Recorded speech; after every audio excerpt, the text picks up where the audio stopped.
Welcome back to Active Ingredients, the leadership podcast that gets under the skin of what really drives success in life sciences. I'm your host, Tom Dove, founder and CEO of Fraser Dove International. Today's guest is Rochelle Trow, a transformational HR leader and coach who's redefining how we think about leadership, burnout, and the pressure to perform. This isn't a story about just climbing the ladder. It's about what happens when you hit the wall.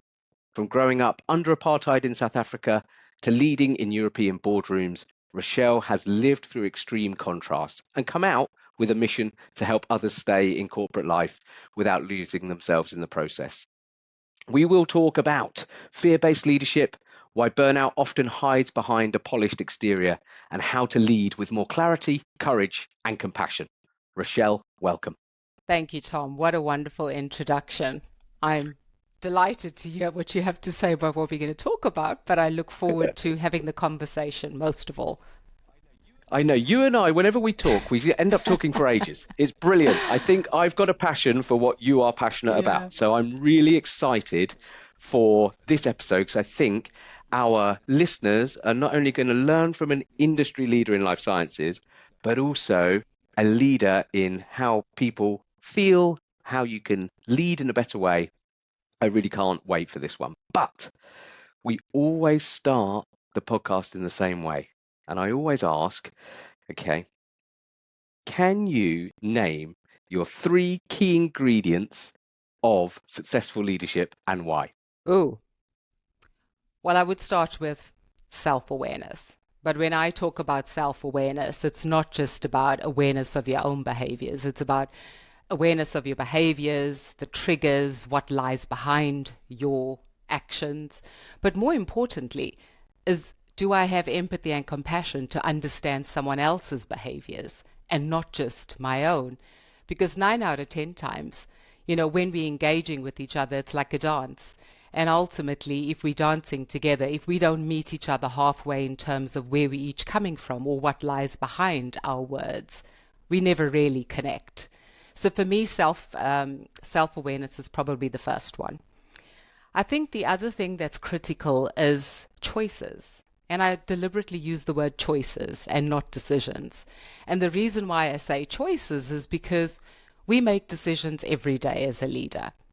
But if we don't make the right decisions, that decision is useless. And so what does a choice mean? A choice means is, do I choose to serve myself in this decision, or do I choose to serve the greater good, the humanity? And so how do we make choices as a leader is so critical, because it's no longer only about profits. It's also about how do we show up, how do we lead, especially in this world where everything is so polarized. So for me, making the right choice in leadership is probably far more important than making a decision. And so one of the ways in which I keep myself grounded is I always say to myself, or at least let's just say, I treat a choice or a decision as, okay, how am I reacting to this decision? And I think of it as a smoke alarm. So a smoke alarm has a very clear purpose. It's a warning signal. So I ask myself, okay, well, what is this actually trying to tell me? What's the choice I'm trying to make here? And where is this decision coming from? Is it like the smoke alarm? Is it a real fear? Is there a fear behind this? Is it a real warning? Or actually, is it just something that's niggling? Because ultimately, fear can be negative or positive. And so treating fear or the discomfort in a decision as a smoke alarm just helps me put perspective in it. So that I would say is the second one. And I would say the third is courage with compassion.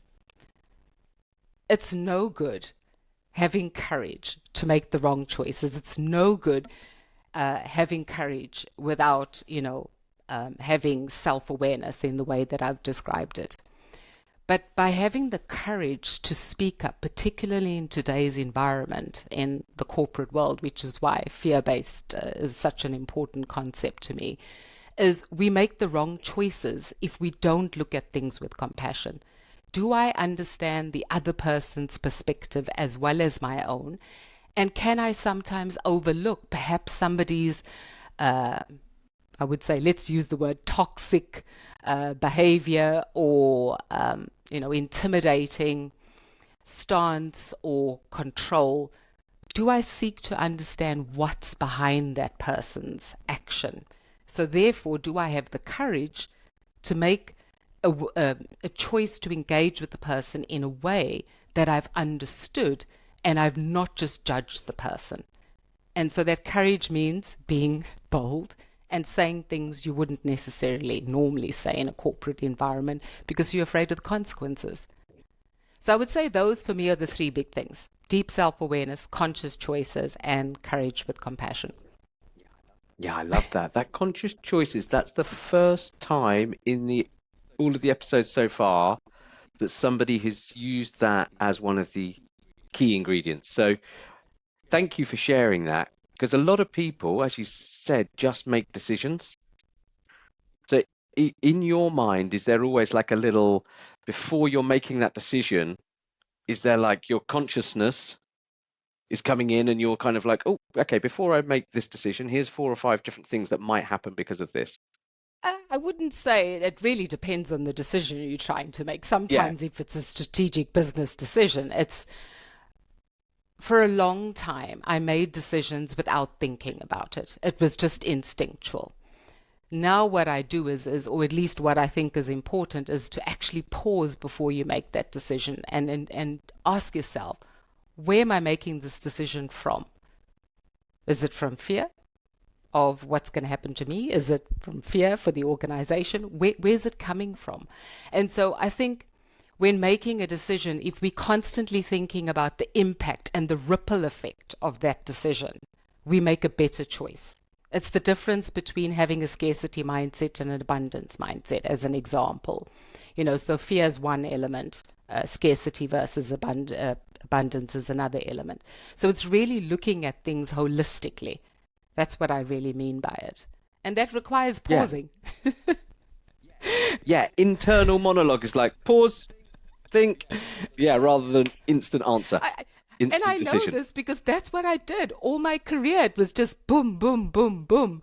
And actually, when I started to pause and think about it before making that decision, I've actually found that my clarity is so much sharper now that I'm slightly slower. I'm almost another person when, if somebody who knows me from the past watches this podcast, they'd go, "What? She was always like that, always running at 300 miles an hour."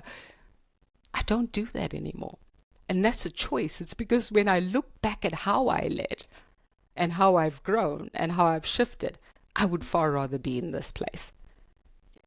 Yeah. And I'm excited to talk about some of these aspects because, you have lived a wonderful career. It has been exciting, as you said, 300 miles an hour. There have been some challenges, and you're going to be very open with some of those challenges today, which I'm really thankful for.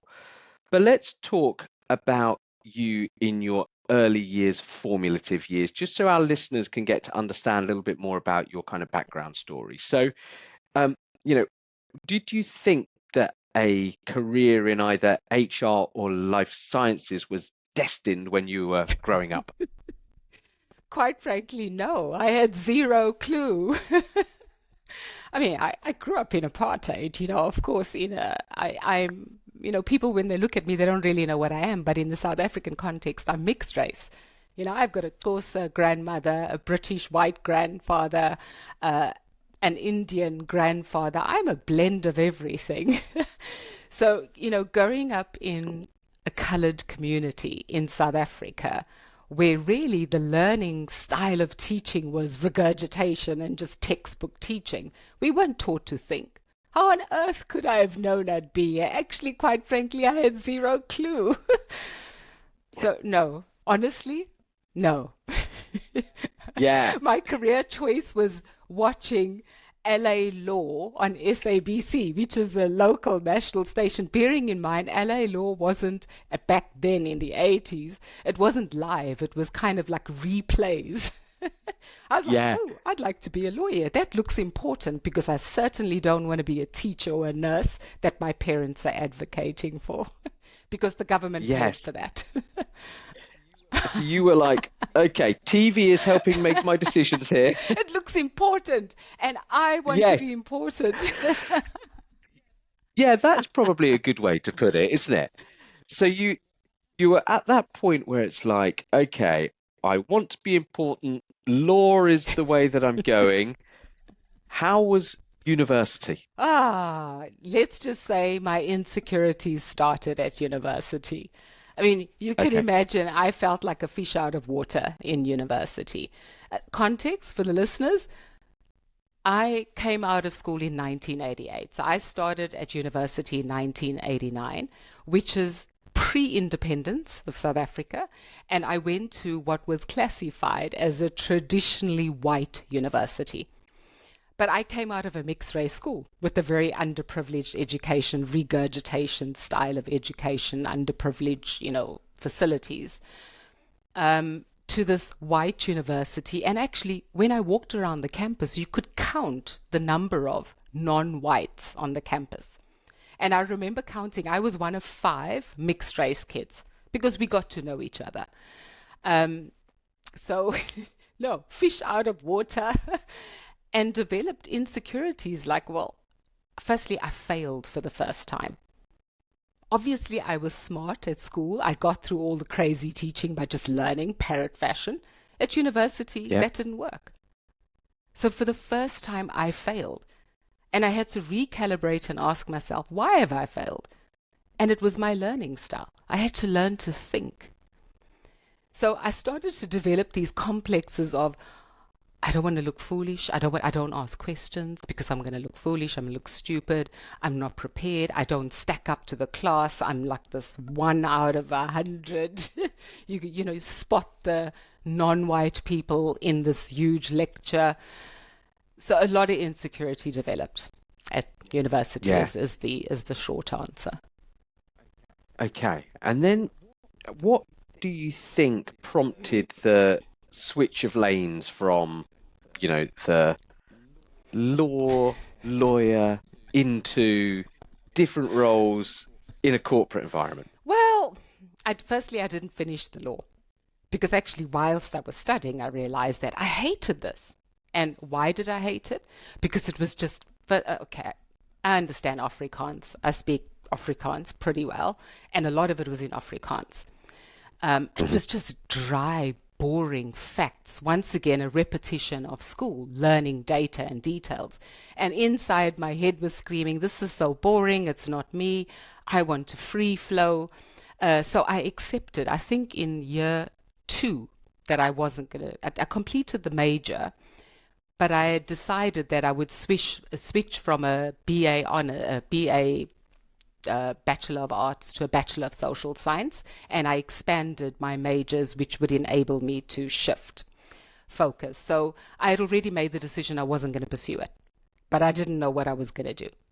And I worked Yeah. part time for Woolworths because I paid for my own education. We didn't have the money, so I worked for my education.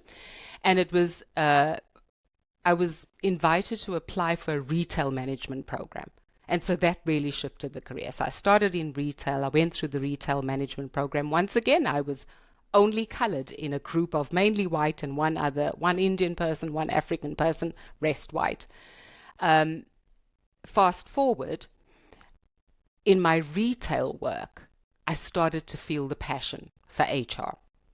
So really, I spent 5 years in retail, and the parts of my job that I liked in retail, whilst I learned how to, profit and loss and managing a business, running a store, it was in engaging with people that I realized I liked the people aspect. When I opened a new store, we opened a new store in Walmer Park. It was about recruitment. It was about training. It was about developing people. When I was turning a poor performing store around, it was all about how do you engage people? Because ultimately the answers were in my team. In the store that I led, it was in the time when South Africa was opening up. The demographics of the stock was wrong. So by listening to my staff, I realized that the CBDs are now moving to, it's opening up to people of color. The profile of customer had changed. And so by listening to my staff, who were also African, they're like, well, This is for white people. No African person's going to buy this. And so that engagement of listening and speaking, that's when I realized my passion was HR. So long answer to a, but an interesting way around, coming around to what's my career. I like it though. I like it because sometimes in life sciences, it's like my grandparents were pharmacists. They had a pharmacy, and then this is the journey that I went on because I knew the industry. For others, it's like, it's a bit squiggly, not quite sure how they got there, but then all of a sudden it's like, okay, now all of my passions came together at the same Yeah. time. So you and I have spoken about how you felt like a leader for the first time. Can you explain some of that to the guests and then also, sorry, some of that to the listeners? And then also, can you talk about the transition from South Africa to the UK? Sure. Yeah. So we'll start with when you first felt like a leader. I think the first time I felt like a leader was in my role as a store manager in the store I spoke about, where the stock profile was changing. It was in a little town, and because South Africa was opening up, a lot of the taxis bringing in African people into the city, so the clients of the store changed. And in that store, as I mentioned, I listened to the staff and we changed things in the store. I actually, um, in the South African context, as the store manager, I needed to open the store, but with the security guard because it wasn't safe, because there was a taxi rank with hundreds of people just behind the store. So every morning I would go to the store, meet Jabulani, who was a security guard, and we'd open the store together, and we'd always be in the store before everyone else came in. And why do I bring Jabulani up? Is because I would say to Jabulani, you can't waste your time guarding us. Yes, guard us with one eye, but can you do something else whilst you guarding me, whilst you standing at the door? So I encouraged him and helped him to learn about retail. Long story short, Jabulani became a sales assistant. He moved on from there, and long story short again, he became a regional manager in Woolworths. This is my security guard. So when we talk about leadership, for me, my first real experience of feeling like a leader was leading the store, because ultimately we turned this poor performing store around from, I think, about negative 16% to about plus 32% in a year. The staff engaged with me, and we took on this problem as a team effort. It wasn't a massive store, and I had someone like Jabulani that I could move from being the security guard to being a staff member in the team, and then long story, he became successful. So for me, leadership was about managing this as a team, growing the store, turning it around, but also spotting potential and listening to staff who perhaps in the South African context, not listening to your African staff, who you would tell what to do, was different. So for me, that was my first taste of what I would call leading in a simplified level. Of course, it was far from what leadership really is, because I think when I talk about Stellis later on, that's when leadership was really dialed up for me. But we'll Yeah. park that for now. Yeah, but I like it because it's good for the listeners just to understand when you felt like you were a leader. And actually, when you look at those little jigsaw pieces of developing people, giving them an opportunity, spotting potential, absolutely love that. And also be able to say, with pride that the guy's career has developed from, security all the way through to regional Yeah. management. Absolutely love that. And then let's talk about how that opportunity then developed at Unilever, because obviously that's a, huge blue chip Um, conglomerate that then somebody spotted the potential in you when perhaps others didn't. well, let's just say my entire career is as a result of people spotting the opportunity, because if I look at all my critical moves, it's always been about someone spotting the potential in me. I joined Unilever from retail because I decided, hey, I hated retail. I wanted to be with people. And I joined Unilever because somebody, the HR director, I had zero HR experience, realized that I had skills and I understood enough about stuff. So she took a risk on me and brought me into Unilever. So in Unilever, I joined on a change project, and as she promised, she'd put me in a HR role. I then moved into an HR role, and I was doing a learning and development role. And in that learning and development role, one of the many things I did was I set up a finance academy in the South African context. Now, Unilever was big in South Africa because it was looking after multiple businesses across the South African footprint. It was fairly large. So I set up a finance academy. And the person who plucked me out of South Africa was a guy named Paul Bauman. And he came to South Africa because he had heard about the work that I had done. So he was focusing on the work, not on me, the color of me, or anything, the work. And he came and he did a visit in the interest of learning. And at the end of that visit, he said, I'd love you to come and join me in setting up a global finance academy. And I was like, oh my God, me? Looking behind me. Long story short, I moved to London. But I didn't just move to London, just move. Took a bit of convincing because I was on no talent list. I wasn't exactly the best. I was a bit rough around the edges. There's been comments made. She's like a rough diamond, Why? You could give it to someone else. No, we want her. So I was chuffed. I felt really good about the fact that I was plucked out of South Africa and I moved. And I was only going for 18 months. But of course, 18 months ended up being almost 20 years in the UK. Yeah, wow. So he spotted something in me. He accepted me for who I was, flaws and all, because I was clearly not the finished product. And what I loved about Paul is that he treated me with respect. For the first time, somebody looked at me without the color of my skin, without the background label, without labeling me as a rough diamond. And in all fairness, I was a rough diamond. I didn't go to finishing school in terms of how to communicate and engage. I just had raw talent. I didn't always do things appropriately, but hey, what can I say? So he spotted that in me and he moved me to London, and it was the best thing I ever did. I mean, I felt respected, trusted, and that's really where my career just blossomed. Yeah. And, it's a good amount of time that you also gave that organization, nearly 10 years of working means that diamond spotter, Paul, has done a pretty good job. Yes, I got a little bit of polishing, although that was a theme throughout my career. You do an amazing job, you deliver. Of course, in the back end of my career, I got a lot less, of the rough diamond, but I still got feedback that I wasn't always as punchy or as I was too direct, let's put it that way, which a lot of people Yeah. are not comfortable with. But now you understand yourself a lot more. Yes. Let's start to. So I think that's a really good grounding now that our listeners will know your background, when you moved to Europe, and then obviously moving into that kind of life sciences space, you've really been able to understand the different dynamics that are working in those organizations, working for some of the biggest names in the market. But let's talk about some of the things now that you're extremely passionate about. So you and I have spoken about the difference between fear-based leadership and values-driven leadership. Okay.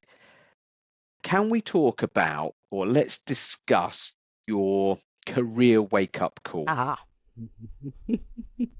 Because I think that can now give us some good context where we can dive into burnout and other questions. But how do you define or how do you describe that career wake-up call?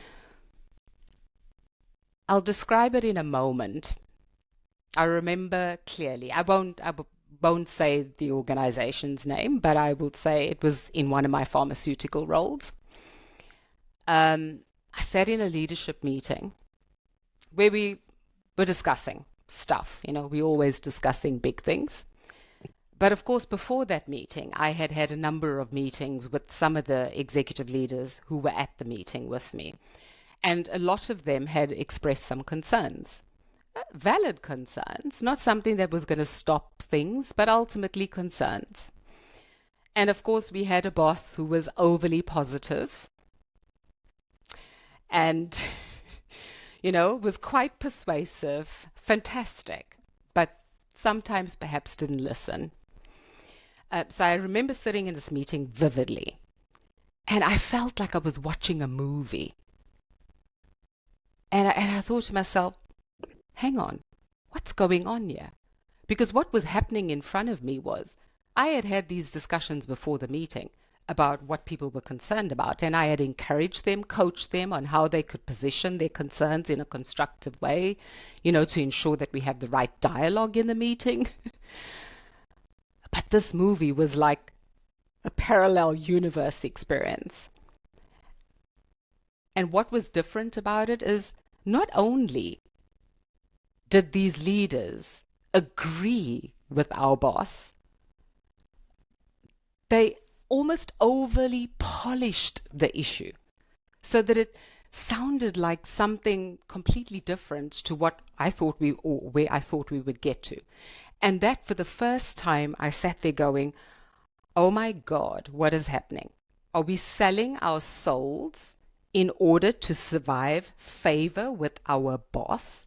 Because this potential change would impact us as well. And so I don't want to show up negatively because I may be impacted in some decisions that get made. And I went, this is fear, but fear disguised in positivity, toxic positivity.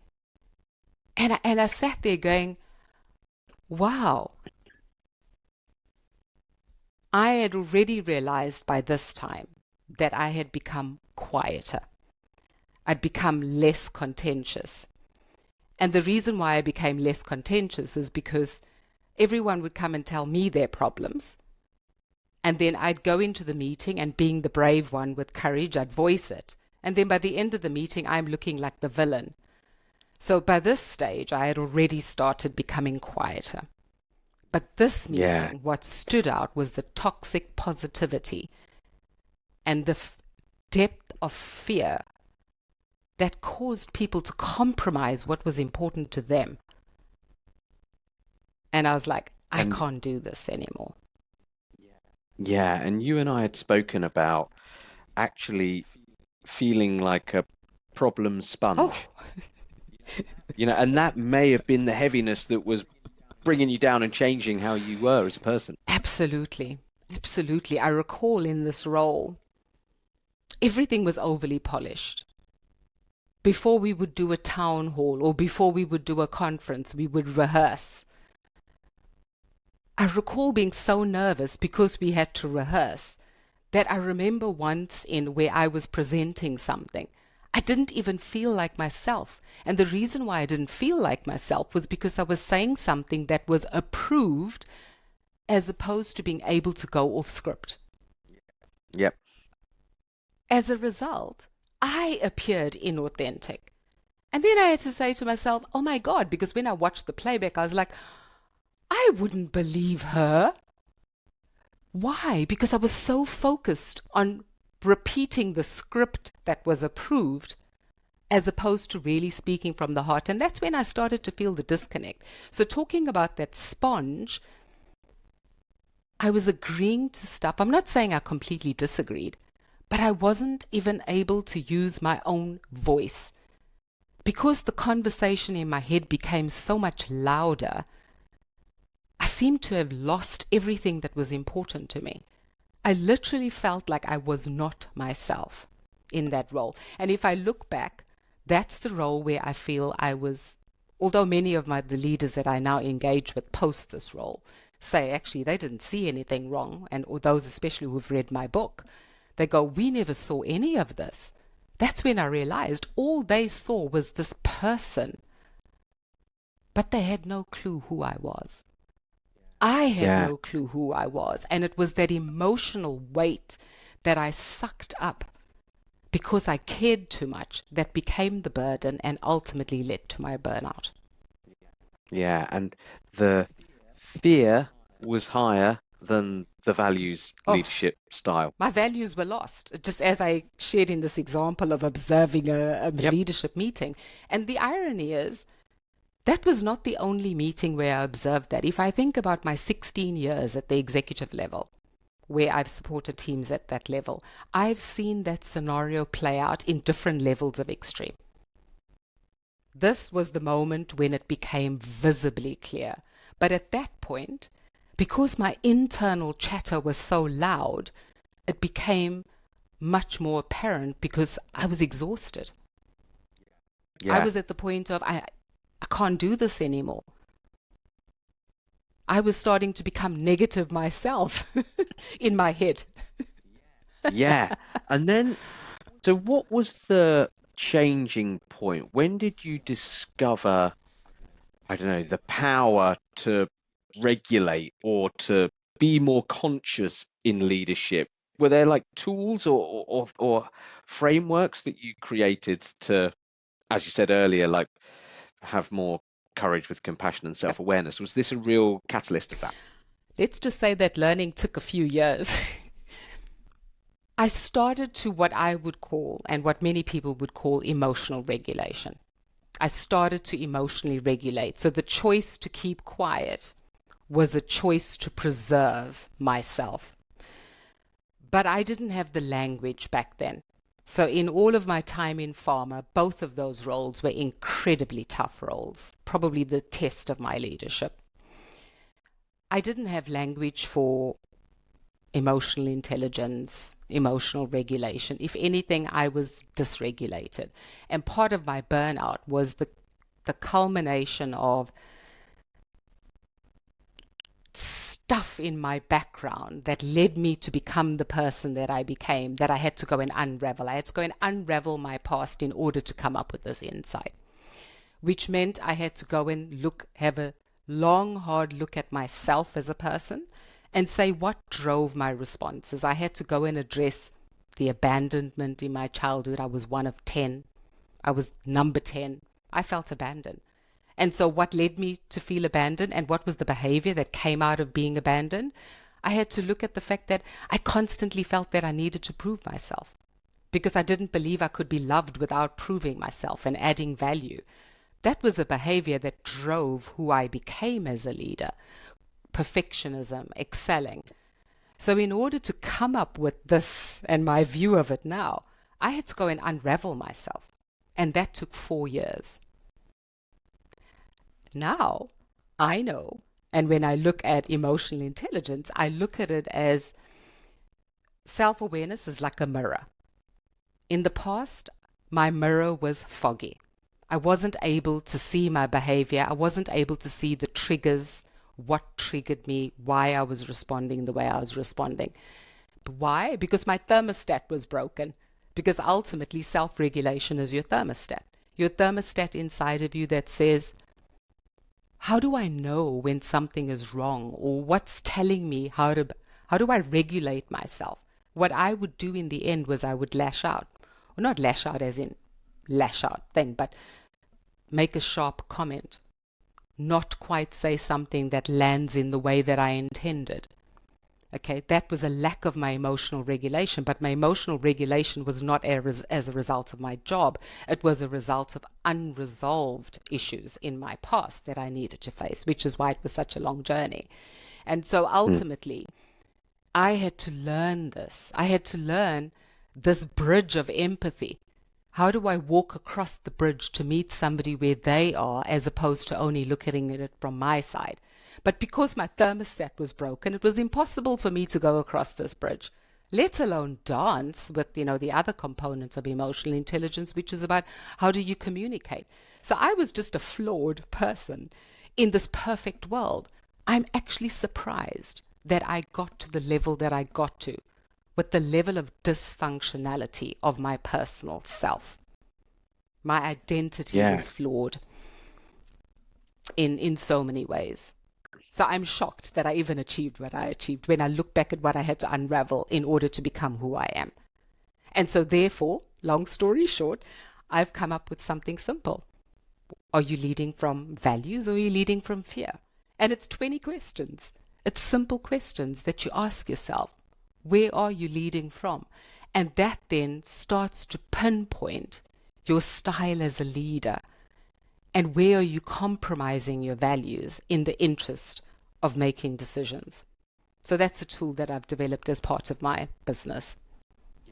Yeah, I love that because, you know, the problem sponge, the understanding of yourself, the unraveling and, the the 4 year time frame that you spoke about, that actually did all culminate in burnout and you being able to really look inside to unlock where you are now.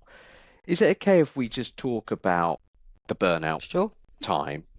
Because you you gave a really good soundbite last time we spoke where it was more about you want to come back now to prove that you can coexist, not just survive in corporate life. Yeah. So let's talk about burnout because I think that other leaders probably are feeling this right now, but maybe don't know how to self-regulate, don't know some of the tools that you've now Yeah. created. Well, firstly, I didn't even use the word burnout until I wrote my book. Because as an HR professional, it came with great shame. How on earth can an HR professional suffer from burnout when their job is to take care of the organization? So I didn't use the word burnout. I think I first started using the word burnout as I was writing my book, which describes my 4 year journey.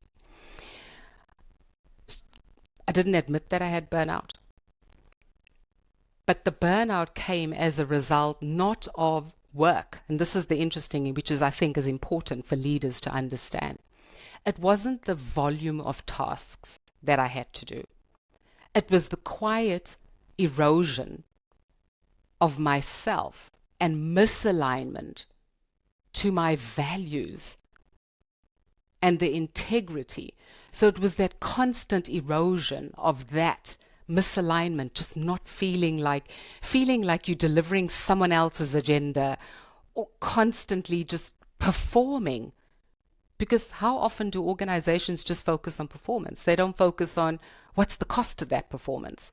So it was the erosion and the misalignment of who I was to my role that resulted in burnout. It was that emotional weight of carrying everything I was carrying. It was the snowball effect of all of that stuff that built up over the years that I didn't address. No leadership program taught me to focus on myself. Part of my burnout was because I was this person, if you look at my fingers, one finger always pointing, the culture's toxic. My boss is an idiot. My boss doesn't like to listen, or this is happening. I never once looked at myself. And the burnout was as a result of me not looking at myself. So my whole thing about burnout is you don't have to get to burnout if you are so aware of yourself and your own emotions, your own thermostat. If you only focus on yourself, you wouldn't get to a point of burnout. And I proved that. After I took 11 months out because I was burnt out, I went back into a role for 18 months. What was different? The single biggest difference was I was stronger from within. I felt grounded. None of the noise, the toxicity, and let's just say the company I joined was an interesting company, full of challenges. Some would label it toxic, some would call it chaos, but it was lovely. There were lovely people. But none of the external factors affected me because I was able to regulate. I was stronger from the inside. I was able to deliver my role. And I actually did a role where I actually had to do the work. I had never done this work. So I was learning how to do my job at the same time. But I never felt afraid to voice my opinion. Key differences was me. Every time I Yeah. looked at something, I started with what's the four fingers pointing back at me? What's my reaction to this? What do I own? What do I need to do in order to respond to this appropriately? And as a result, the stuff in the organization didn't affect me. So I know it's possible because I did it.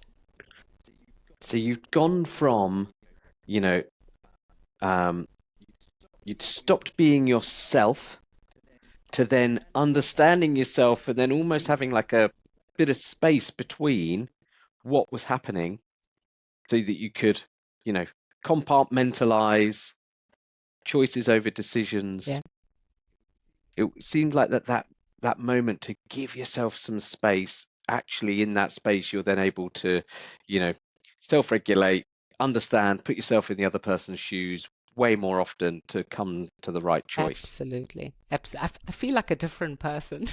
I now feel like I'm ready to work in pharma again. But I wasn't. I'm But sometimes, surprised I survived. yeah, I mean, the kudos to you that you were in there being able to just, crack on and make some amazing Yeah. things happen. But what is even more interesting, and I think for the for the listeners, is going to be just creating that space. Then it is creating the space from the burnout. If you're right at the coalface, it's impossible to do it. Yeah. I mean, in all honesty, part of why I've decided to do the work that I'm doing is you don't need to burn out. You just need to learn a few skills, but all those skills are pointing at you. You don't need another Yeah, leadership development program because I can tell you not one leadership development program taught me how to deal with me. You only need to do it. And you know what? Most people are not ready to even own up to this. So part of what I want to do is to do this quietly. Help people self-reflect.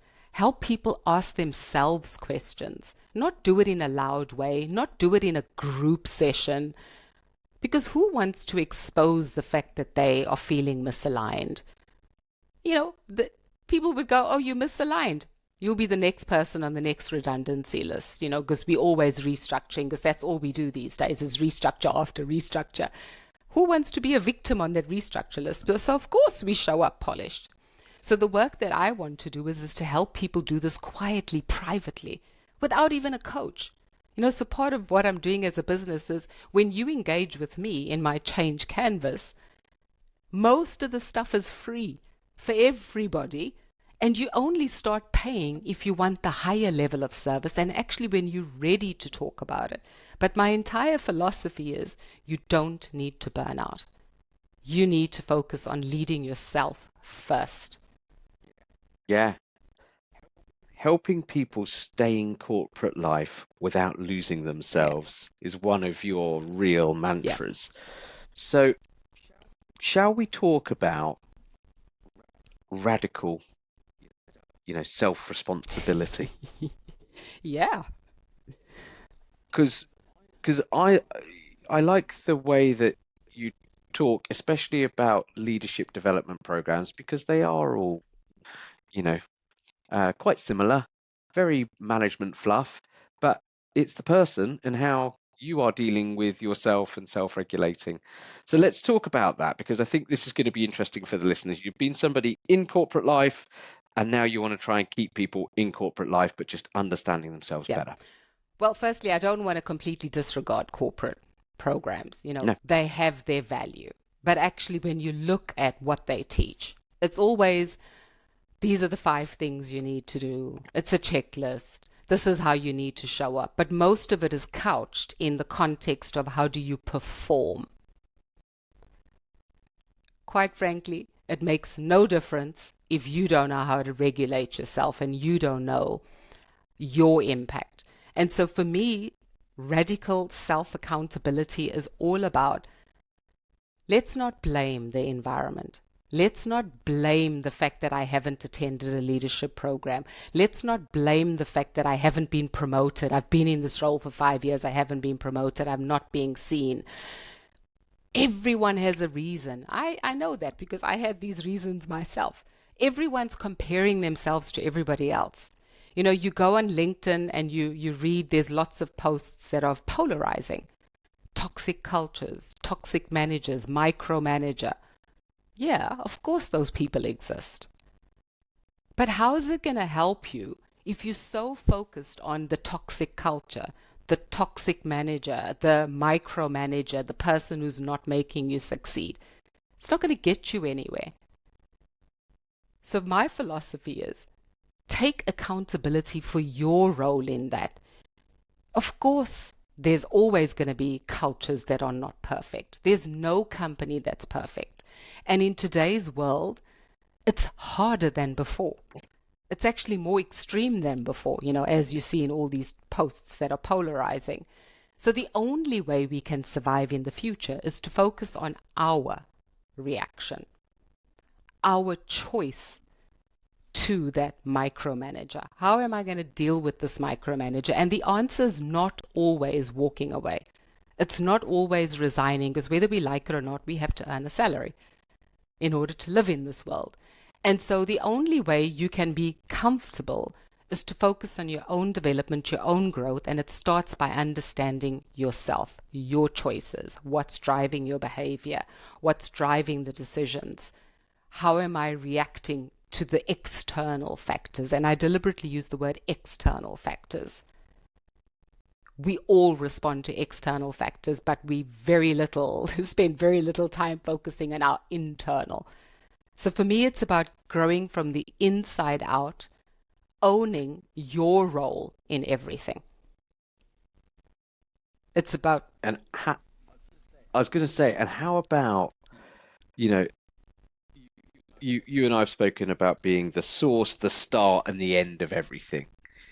How do you think people should go about asking themselves the hard questions? Well, it starts by, firstly, people don't know what questions to ask themselves, so which is why part of what I'm doing is creating these free self-assessments, Ask yourself, answer those questions, because if you answer those questions, it's going to help you, and I've got it here, as an example. If you're leading from fear, you avoiding difficult conversations. If you holding back your true perspective because you're trying to seek approval, or if you're leading from pressure, the pressure to fit into the group, those are all fear-based decisions. Okay, so my questionnaire covers questions that helps you surface. Am I making my choices or am I responding to the situation from a place of being afraid? Or am I responding from a place of where my values are leading me? Can I speak and act from alignment, even if it's hard? Even if I know that what I'm going to say to my boss is not going to be accepted? Am I true to myself? Am I compromising my values? Now, of course, everyone would go on the call would go, but that's easier said than done. It's easier said than done if you choose to be it easier said than done. What you have to do is you've got to think about it. If you don't know how to give your boss feedback, go and get some help. Ask somebody to help prepare for that conversation. But you can give your boss tough feedback if you focus on the situation and not the personality. If you learn to put the problem out there as opposed to you are a micromanager and this, focus on you did this impacted me, impacted the team in this way, and I'd like to talk about how we could shift that. You're still giving feedback. You're focusing on what did you observe. You're not focusing on you're a micromanager. So these are things that only you can influence. Only you can do. So take accountability for, I don't like my manager, he's micromanaging me, to go and find out how can I give him feedback. Now, of course, he may not listen. That's okay. But you are living in alignment with your values because you gave the feedback. You raised the issue. Your values don't feel compromised. You feel, okay, I tried. I can't change him or her, but I can change how I feel about it because you're going to feel good. And I coach people on this. And they go, I felt so good giving that feedback. And actually, this is what shifted. 9 out of 10 times, the boss doesn't do a 360 degree, but the boss becomes so much more aware and they start to shift because they also on a journey. So the other part of accountability is accept. None of us are perfect. Accept that the other person's behavior may also be rooted in their baggage.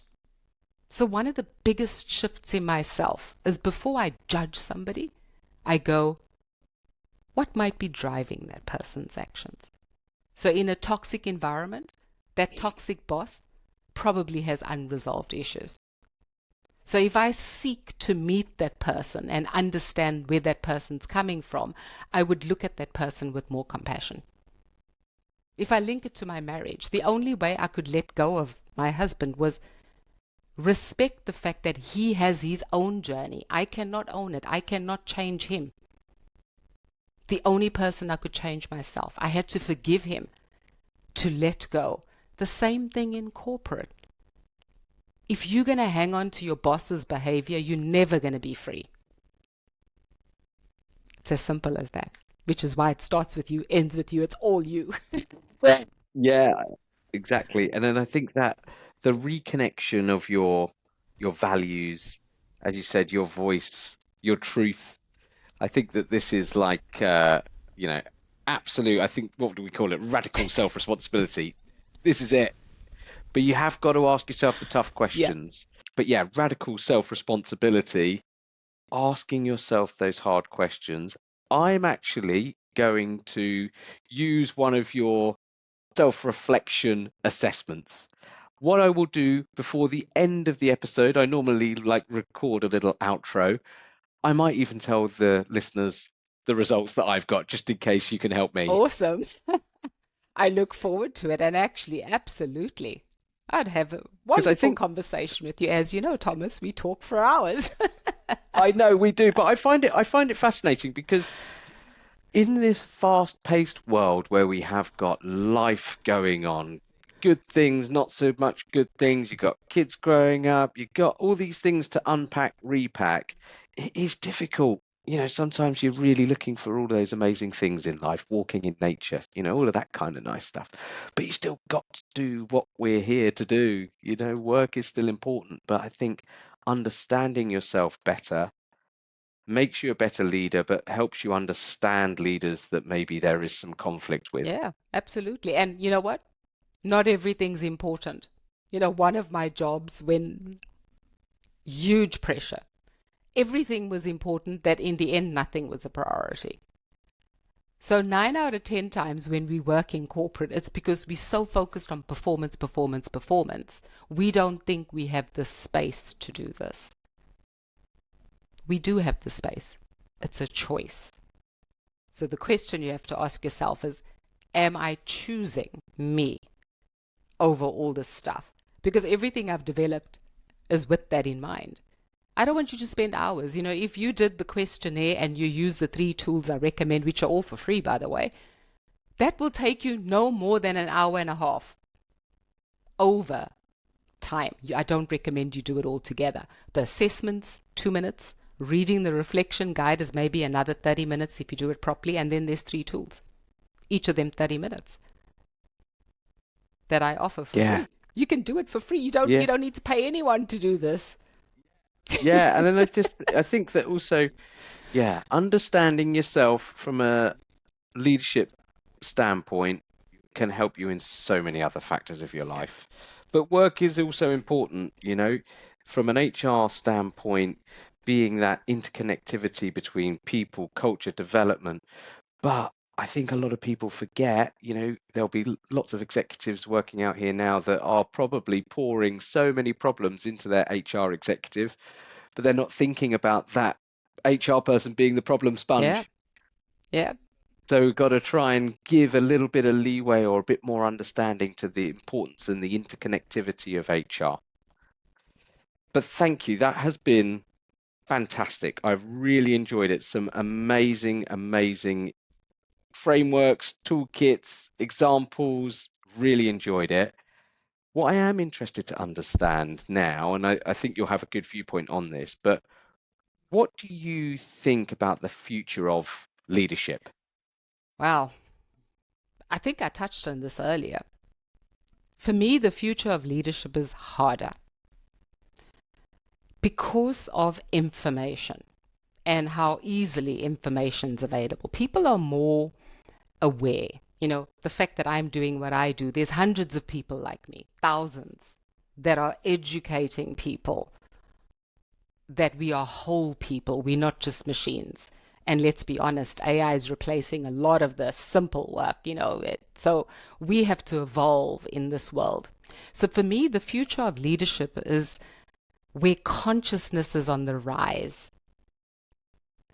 No longer are profits the only thing that matter. No longer can a leader only focus on the performance and the profit. Mental health is at an all high.